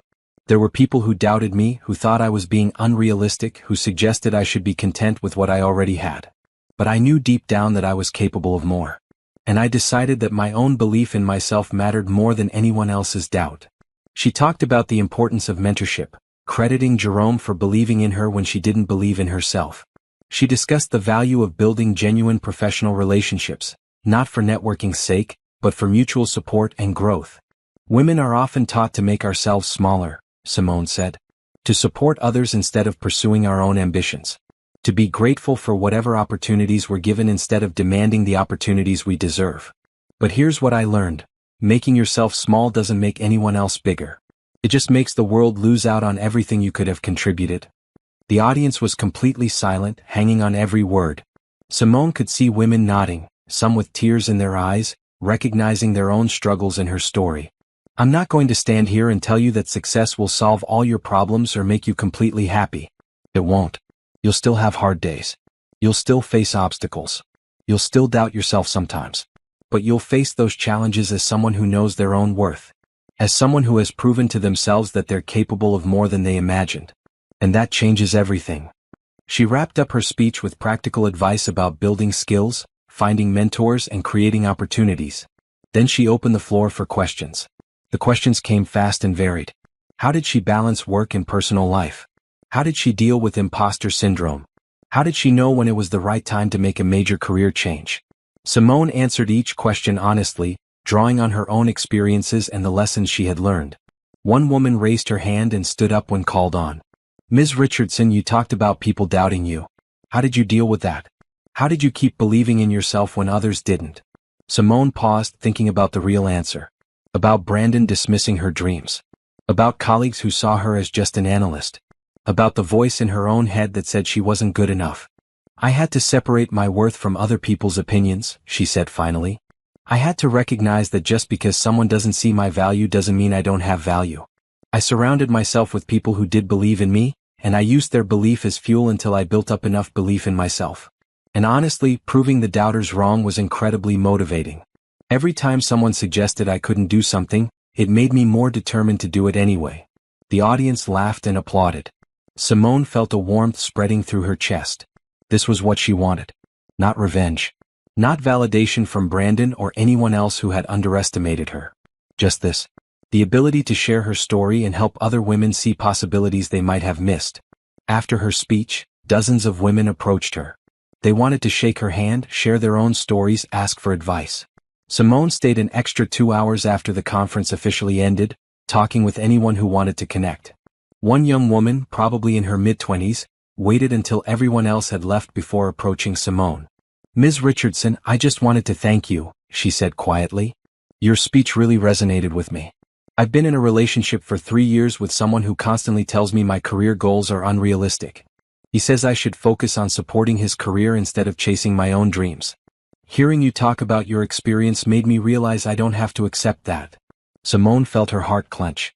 This woman was living the life Simone had lived, making the same mistakes, heading down the same path of regret. You deserve someone who celebrates your ambitions, not someone who diminishes them, Simone said gently. Don't wait as long as I did to realize that. Don't waste years of your life on someone who makes you smaller. You deserve so much better. The woman's eyes filled with tears. Thank you. I think I needed to hear that from someone who's been there. They talked for another 20 minutes. Simone shared resources, recommended books and courses, and gave the woman her business card with an offer to connect for mentorship. When they finally parted ways, Simone felt like the whole conference had been worth it just for that one conversation. Driving home that evening, Simone thought about how far she had come. A year ago, she had been the woman in a relationship with someone who diminished her. She had been the one accepting less than she deserved. And now she was the one helping other women avoid the same mistakes. The transformation was complete. She wasn't just surviving. She was thriving. And she was using her experience to lift others up. The next few weeks flew by in a blur of work and activity. Simone's speech at the conference led to several interview requests from business publications and podcasts. She accepted a few, carefully choosing opportunities that aligned with her message about women's leadership and professional growth. Nathan Pierce's architectural project moved forward. After reviewing his proposal, Simone's team agreed it was worth pursuing. They scheduled a formal presentation and the partnership began to take shape. Nathan was professional throughout, focused on the business aspects of their collaboration. But Simone noticed the way he looked at her sometimes, with genuine interest and respect. It was nice. Not urgent or demanding. Just nice. In March, spring started to emerge. Trees budded. Flowers bloomed. The days grew longer and warmer. Simone felt the seasonal shift as a metaphor for her own life. Winter was ending. Growth was beginning. Everything was coming back to life. One Saturday morning she woke up and realized she felt truly happy. Not the temporary happiness of a good day or a nice event. But deep, sustainable happiness. The kind that comes from building a life you're proud of, from knowing yourself and liking who you are. She made coffee and sat on her balcony watching the city wake up. Her phone buzzed with a text from Pat. Brunch today? I have news. Simone smiled and typed back, absolutely. Meet you at the usual place in an hour. They met at their favorite brunch spot, a cozy restaurant with excellent food and strong coffee. Pat was practically glowing when Simone arrived. Okay, spill, Simone said as they sat down. What's the news? I got engaged. Pat held out her hand to show off a beautiful ring. Simone squealed and grabbed Pat's hand to look closer. Oh my God. When did this happen? Why didn't you call me immediately? It happened last night. And I wanted to tell you in person. You're going to be my maid of honor, obviously. They spent the next hour talking about the engagement, about wedding plans, about Pat's fiancé and their future together. Simone felt genuinely happy for her friend. There was no jealousy, no sadness about her own failed marriage. Just pure joy that someone she loved had found happiness. Are you okay? Pat asked at one point. I know talking about weddings and marriage might be hard for you after everything with Brandon. I'm completely fine, Simone said honestly. Your relationship is nothing like what I had with Brandon. You and Mark are partners. You support each other. You bring out the best in each other. That's what marriage should be. I'm thrilled for you. Thanks, Simone. That means a lot. As they finished brunch and went their separate ways, Simone thought about how different her life looked now compared to a year ago. A year ago, she had been pretending everything was fine while her marriage crumbled. Now she was celebrating her best friend's engagement with genuine happiness. A year ago, she had been hiding her ambitions and playing small. Now she was a CEO, a conference speaker, a mentor to other women. The transformation was staggering when she really thought about it. April brought new opportunities. Simone was invited to join the board of a nonprofit focused on women's business education. She accepted immediately. It was a chance to give back, to help other women access the resources and support she had needed in her own journey. The first board meeting was on a Tuesday evening. Simone arrived early and was introduced to the other board members. They were an impressive group, entrepreneurs, executives, educators, all committed to supporting women in business. During the meeting, they discussed scholarship programs, mentorship initiatives, and educational resources. Simone found herself completely engaged, offering ideas and suggestions. This was meaningful work. This mattered. After the meeting, one of the other board members approached her. Simone, I wanted to introduce myself properly. I'm Dr. Angela Martinez. I teach business at the university. I've been following your career and I'm impressed by what you've accomplished. Thank you, Dr. Martinez. That's very kind. Please call me Angela. I was wondering if you might be interested in being a guest lecturer for one of my classes. I teach a course on women in leadership, and I think my students would benefit enormously from hearing your perspective. I'd love to, Simone said without hesitation. Just let me know when. They exchanged contact information, and Simone left the meeting feeling energized. Her life was full in the best possible way. Full of meaningful work, supportive relationships, and opportunities to make a difference. That night, as she was getting ready for bed, her phone rang. It was an unknown number. She almost didn't answer, but something made her pick up. Hello? Simone, it's Tiffany. Please don't hang up. Simone's entire body tensed. Of all the people she never wanted to hear from again, Tiffany was at the top of the list. How did you get this number? I've been trying to reach you for months. I finally got it from someone who used to work at your old company. Please, I just need 5 minutes. No. I have nothing to say to you. I know you hate me. I understand that. But I need to apologize. I need you to know how sorry I am for everything. Your apology doesn't change anything. It doesn't undo what you did. And I don't need it to move on with my life. Goodbye, Tiffany. Simone hung up before Tiffany could say anything else. She blocked the number immediately. Her hands were shaking slightly, adrenaline from the unexpected call. Part of her wanted to know what Tiffany had to say. Part of her was curious about whether the apology was genuine or just Tiffany trying to ease her own guilt. But the wiser part of her knew it didn't matter. Nothing Tiffany said could change the past. And Simone had no interest in giving her the absolution she was clearly seeking. She texted Pat about the call. Pat's response was immediate and blunt. Block her. Delete her. She doesn't deserve your energy or your forgiveness. Simone smiled at Pat's protective response. She was right. Tiffany was part of the past. The past was over. It was time to keep focusing on the future. 6 months after the conference room confrontation, Simone stood in her office looking at a contract that would change everything. Meridian Industries was acquiring a smaller competitor, a strategic move that would make them one of the largest players in their industry. The deal had been Simone's idea, her initiative, her vision. And it was about to be finalized. The acquisition would make Meridian Industries a Fortune 500 company. And Simone, at 32 years old, would be one of the youngest African-American female CEOs in the Fortune 500. The significance of that achievement wasn't lost on her. Jerome was the first person she called with the news. The board approved it, she said, unable to keep the excitement out of her voice. We're moving forward with the acquisition. Simone, that's incredible. Congratulations. You've earned this. I couldn't have done it without your support. You believed in me when I didn't believe in myself. I just showed you possibilities. You did all the hard work. You made the tough decisions. You proved you belong in that corner office. This success is yours. They talked for a few more minutes before hanging up. Simone sat at her desk, looking out at the city skyline, and allowed herself a moment of pure satisfaction. She had done it. She had built something remarkable. And she had done it on her own terms. The news of the acquisition went public the following week. Business publications ran stories about Simone and her leadership. Her face appeared on magazine covers. Reporters requested interviews.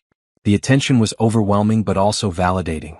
One journalist asked her about work-life balance and whether she planned to have a family. The question irritated Simone. No one ever asked male CEOs those questions. But she answered diplomatically, saying she was focused on her career right now and would make personal decisions on her own timeline. Pat helped her navigate the sudden media attention, advising her on which interviews to accept and which to decline. You're becoming a celebrity, Pat teased during one of their dinners. Should I start asking for your autograph now? Please don't, Simone laughed. This is all so surreal. 6 months ago I was just trying to survive my divorce. Now I'm on magazine covers. You were never just trying to survive. You were always building something bigger. The rest of us are just catching up to what you already knew about yourself. The celebration gala for the acquisition was scheduled for late May. It would be a massive event with investors, board members, industry leaders, and press. Simone spent weeks preparing, wanting everything to be perfect. She bought a stunning red dress for the occasion. It was bold, elegant, and made her feel powerful. When she tried it on for Pat, her friend actually gasped. You look like a queen, Pat said. Brandon is going to see photos from this event and regret every single choice he ever made. I don't care what Brandon thinks anymore, Simone said, and it was true. She genuinely didn't care. He was so far removed from her life now that he might as well be a stranger.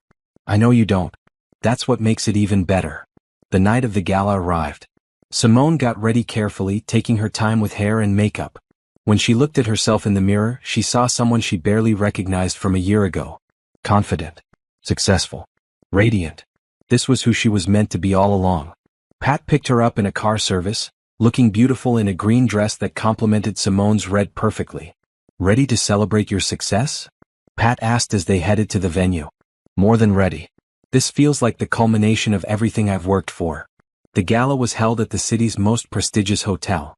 The ballroom was decorated beautifully with flowers and elegant lighting. A string quartet played softly as guests arrived. Everything was perfect. Simone worked the room like a professional, greeting investors, thanking board members, speaking with journalists. She was in her element, comfortable and confident in a way she never had been at Brandon's work events, where she had always felt like an accessory rather than a participant. Halfway through the evening, Nina approached her with a strange expression. What's wrong? Simone asked. Nothing's wrong. But there's someone here I thought you should know about. Brandon Richardson is outside. He wasn't on the guest list, but he's asking to speak with you. Simone felt a flash of anger. How did he even know about this event? It's been all over the news. I'm sure he saw the coverage. Tell security to remove him. He's not welcome here. Nina nodded and walked away. Simone tried to return her focus to the gala, but she was distracted now. What was Brandon thinking, showing up uninvited to her celebration? What could he possibly want? 20 minutes later, Nina returned. He's gone. But he left this for you. She handed Simone an envelope. Simone recognized Brandon's handwriting on the outside. Against her better judgment, she stepped into a quiet hallway and opened it. Inside was a handwritten letter. Simone, I know I have no right to be here or to write to you. I know I destroyed everything we had. I know I hurt you in ways that can never be fixed.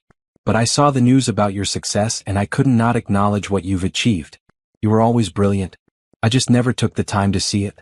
I was so focused on my own ambitions that I missed the incredible woman standing right beside me. That's my loss and I'll regret it for the rest of my life. I'm not writing to ask for forgiveness or another chance. I'm writing because you deserve to know that I see you now. I see what you've become. I see the success you've earned. And I'm genuinely proud of you, even though I have no right to be. I'm sorry for everything. I hope your life is everything you deserve it to be. Brandon. Simone read the letter twice, then folded it carefully and put it back in the envelope. She felt nothing. No anger. No sadness. No satisfaction. Just nothing. It was too little, too late, and from someone who no longer mattered. She walked to the ladies' room and dropped the letter in the trash. Then she checked her makeup, straightened her dress, and returned to the gala with a smile on her face. The evening continued beautifully. Simone gave a speech thanking everyone who had supported the acquisition. She talked about Meridian Industries' vision for the future and her commitment to ethical, sustainable business practices. The applause was thunderous. Later, as she was talking with a group of investors, she noticed Nathan Pierce across the room. He was there as one of the architectural partners on the mixed-use development project. When their eyes met, he smiled and raised his glass slightly in acknowledgement. After the investors moved on to another conversation, Nathan approached her. Congratulations, Simone. This is an impressive achievement. Thank you. And thank you for being here. The project you're working on is a big part of our growth strategy. I'm glad to be involved. And I'm glad to see you looking so happy. It suits you. There was something warm in his expression, something genuine. Simone found herself smiling back. I'm happy. Happier than I've been in a long time. That's good to hear. Listen, I know you said to ask you again in a few months about coffee. It's been a few months, so I'm asking. Would you be interested in having coffee with me sometime? Not for business. Just to talk. Simone considered the question. A few months ago she would have said no automatically. She wasn't ready. She needed more time. But standing here now, having achieved so much, having healed so much, she realized she might actually be ready to let someone new into her life. Okay, she said. Let's have coffee next week. Nathan's face lit up. Really? That's great. I'll call you to set something up. Looking forward to it. As Nathan walked away, Pat appeared at Simone's elbow with 2 glasses of champagne. Did I just see what I think I saw? Did you agree to go on a date with the handsome architect? It's just coffee, Simone protested, but she was smiling. Coffee is how it starts. Trust me, I know these things. They clinked glasses and surveyed the room full of successful, accomplished people who had come to celebrate Simone's achievement. "A year ago, could you have imagined this?" Pat asked. Simone thought about it. A year ago, she had been discovering her husband's affair, feeling lost and betrayed and unsure of her future. If someone had told her then that she would be here now, CEO of a Fortune 500 company, surrounded by people celebrating her success, she never would have believed it. "No," she admitted. "I couldn't have imagined any of this. But I'm so glad it happened." "You made it happen. That's the difference. You didn't just wait for things to get better. You made them better." The gala lasted until midnight. By the time Simone got home, she was exhausted but exhilarated. She kicked off her heels, poured herself a glass of water, and stood on her balcony looking out at the city. Her phone buzzed with a text. It was from her mother. "Saw the photos from your event.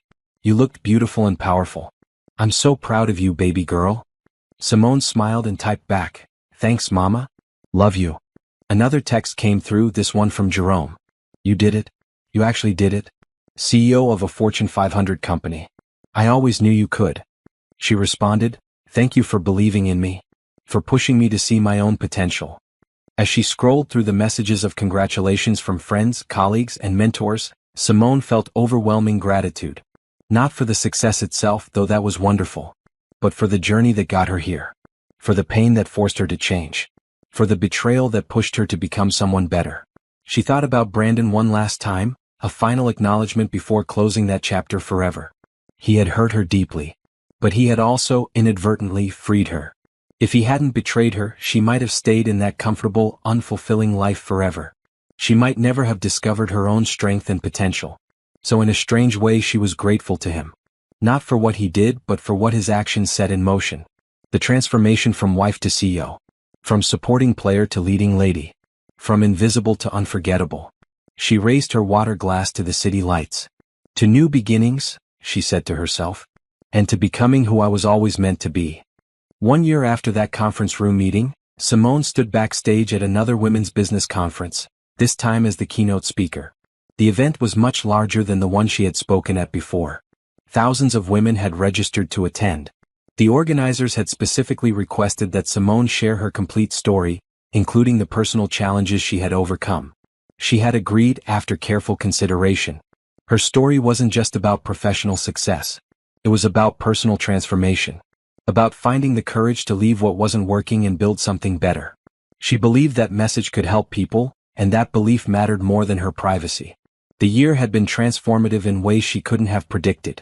Meridian Industries continued to thrive under her leadership. The acquisition was successful, leading to significant growth and market expansion. Simone had been featured in multiple publications as one of the most influential young leaders in business. She had joined 2 more nonprofit boards focused on women's education and economic empowerment. But the most significant changes were personal. She had continued therapy, working through the emotional aftermath of her marriage and learning healthier patterns for future relationships. She had strengthened her friendships, especially with Pat, who had gotten married in a beautiful ceremony where Simone served as maid of honor. She had discovered new hobbies and interests, from art classes to weekend hiking trips. And she had cautiously, carefully started dating Nathan Pierce. Their coffee date had led to dinner. Dinner had led to more dates. More dates had led to a genuine connection. Nathan was everything Brandon wasn't. Supportive, honest, interested in her life and her dreams. He challenged her intellectually without competing with her. He celebrated her success without feeling threatened by it. He was a partner in the truest sense of the word. They had been together for 8 months now, taking things slowly and intentionally. Simone had been clear from the beginning about her boundaries and her need for independence. Nathan had respected every single one, never pushing, never demanding, just being present and supportive. "You're going to be great out there," Nathan said now, squeezing her hand backstage. He had come to support her, sitting in the audience with Pat and Jerome. "Thanks for being here," Simone said, squeezing back. "It means a lot. Wouldn't miss it. I want to hear this story from your perspective. You never talk about it much. Because I try to focus on the future, not the past." "I get that. But the past is part of what made you who you are. And who you are is pretty incredible." Simone smiled and kissed him quickly before the stage manager gave her the 5-minute warning. She took a deep breath, centered herself, and prepared to walk out on stage. The auditorium was packed. Thousands of faces looking up at her expectantly. Simone felt the familiar flutter of nerves but also a deep sense of purpose. She had a message to share. People needed to hear it. "Good morning," she began, her voice clear and strong. "My name is Simone Richardson and I'm going to tell you a story. Not the sanitized version that makes me look good. The real version with all the messy, painful, difficult parts." She told them everything. About the affair. About discovering the messages on Brandon's phone. About the months of living a double life while she built her career in secret. About the conference room meeting where she confronted him as his CEO. About the divorce and the fraud investigation and the public scandal. "I'm not proud of the revenge part," she admitted. "Looking back, I could have handled things differently. I could have just left him quietly and built my career without the dramatic confrontation. But I'm human. I was hurt and angry, and I wanted him to understand what he had thrown away." She talked about the emptiness of revenge, how it didn't bring the satisfaction she expected. How the real healing came from building something new, not from destroying something old. "The best revenge isn't making someone else suffer," she said. "It's building a life so good that what they did to you becomes irrelevant. It's becoming someone so complete and happy that you genuinely stop caring about their opinion or their regret." She shared the practical steps she had taken. Going back to school, finding mentors, networking, taking risks, believing in herself even when others didn't. She talked about the importance of having a support system, people like Pat and Jerome who believed in her and pushed her to be better. "Here's what I want you to understand," Simone said, looking out at the sea of faces. "You are not defined by what someone else did to you. You're not defined by the betrayal, the divorce, the professional setback, whatever difficult thing you're facing. You're defined by what you choose to do next. By whether you use that pain as an excuse to stay stuck or as fuel to move forward." She talked about the nonprofit work she was doing now, about mentoring other women, about using her platform to create opportunities for people who needed them. She talked about how success became meaningful when it was shared, when it was used to lift others up. "I won't lie to you and say everything is perfect now. I still have hard days. I still doubt myself sometimes. I still struggle with trusting people after being betrayed. But I'm building a life I'm proud of.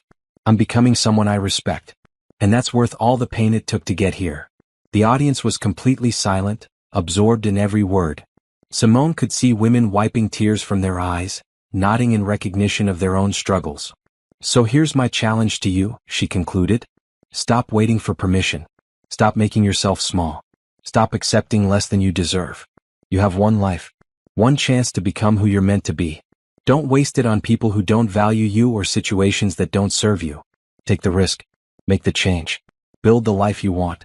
And if you fail, at least you'll fail while aiming for something meaningful instead of succeeding at settling for less."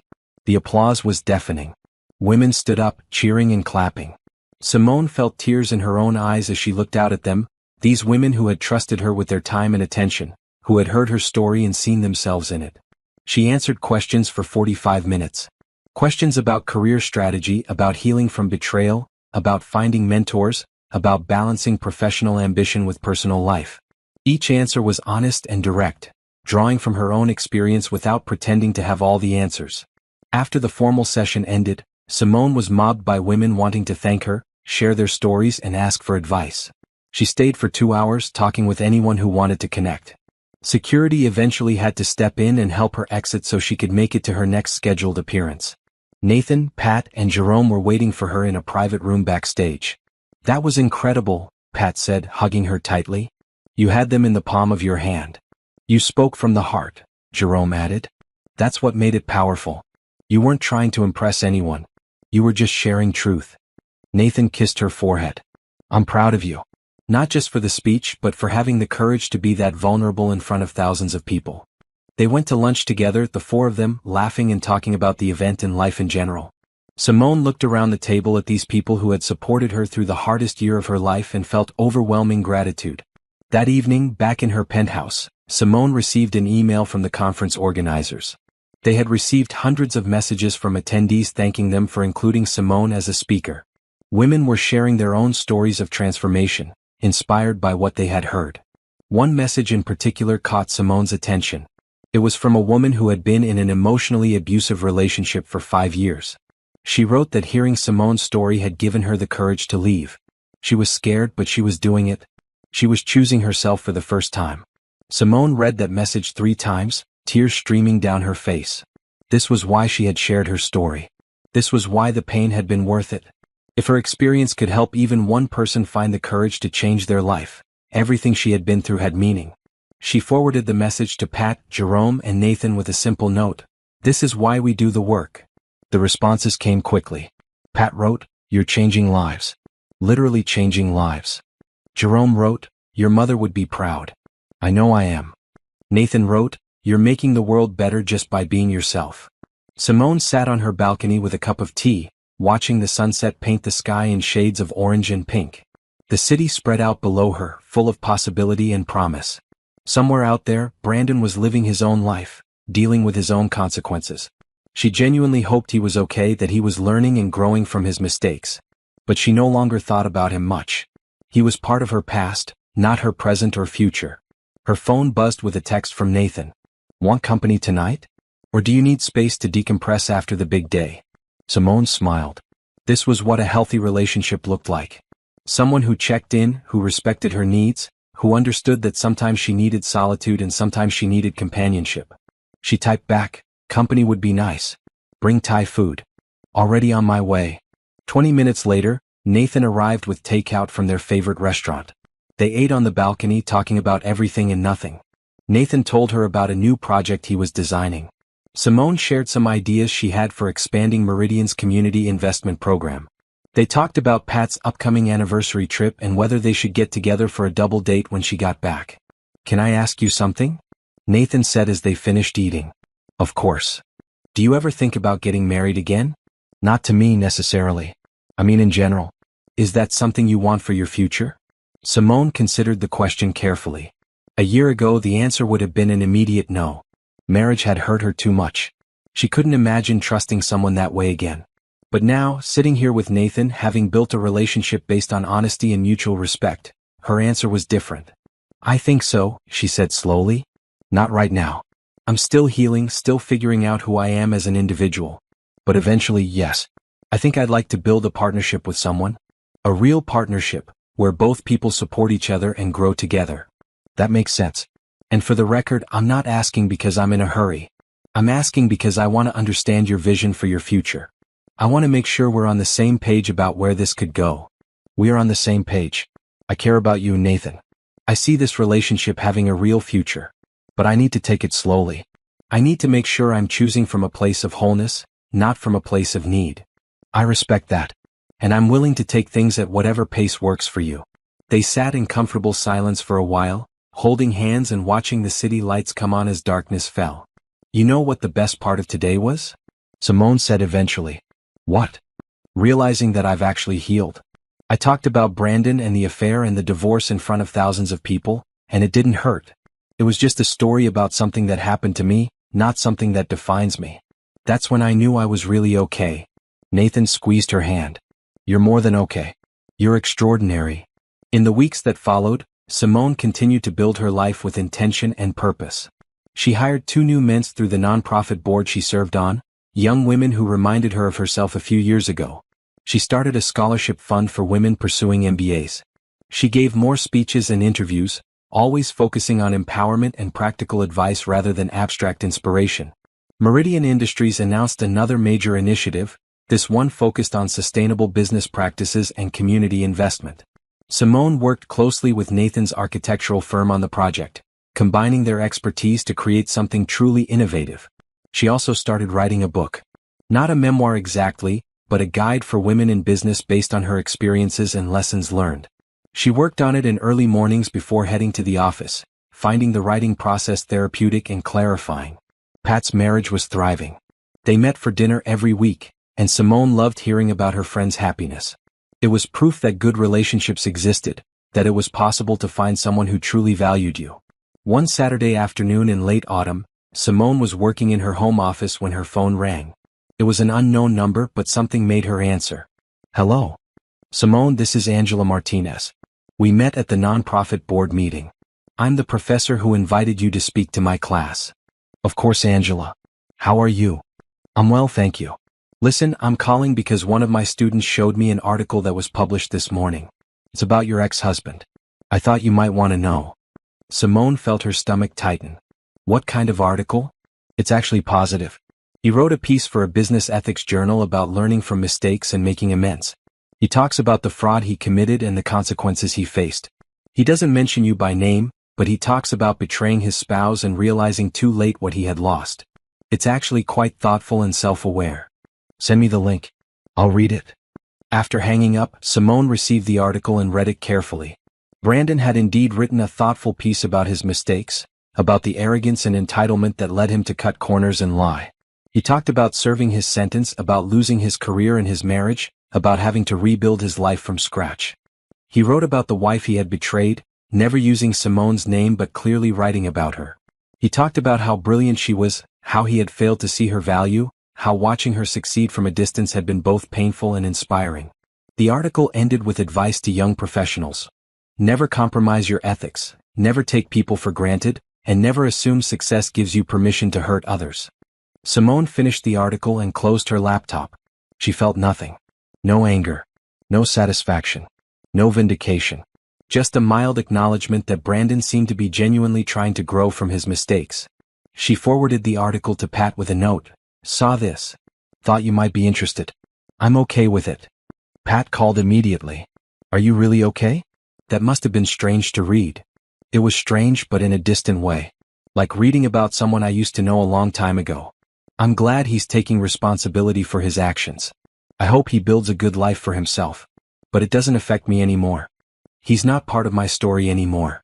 You've come so far, Simone. I'm amazed by your growth. That night, Simone thought about writing a response to Brandon's article. Not publicly, just a private email. But she decided against it. What would be the point? They had nothing left to say to each other. His journey was his own now, just as hers was her own. Instead, she opened her laptop and worked on her book. She wrote about forgiveness, not as something you do for the other person, but as something you do for yourself. About letting go of anger because carrying it is exhausting. About finding peace not through revenge or vindication, but through building a life so fulfilling that the past loses its power.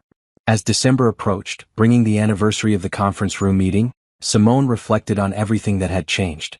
She was 33 now, accomplished, confident, genuinely happy. She had built a career that mattered. She had friendships that sustained her. She had a relationship that nurtured her. She had found herself. On the exact anniversary of that meeting, Simone treated herself to a solo dinner at an expensive restaurant. She wore a beautiful blue dress and sat at a table by the window, ordering whatever she wanted without thinking about cost or calories or anyone else's opinion. As she ate, she thought about the woman she had been a year ago. Nervous, angry, hurt, determined to prove herself. And now she had nothing left to prove. She knew her worth. She knew her capabilities. She had already proven everything she needed to prove, and the only person who mattered was herself. Her phone buzzed with a text from Nathan. Thinking about you tonight. Hope you're enjoying your celebration dinner. See you tomorrow? She smiled and typed back. Tonight was perfect. Tomorrow sounds great. Thank you for understanding why I needed to do this alone. Always. You're worth waiting for. Simone finished her meal, paid the check, and walked out into the cold December night. The city was decorated for the holidays, lights twinkling everywhere she looked. She walked for a while, just enjoying the crisp air and the festive atmosphere.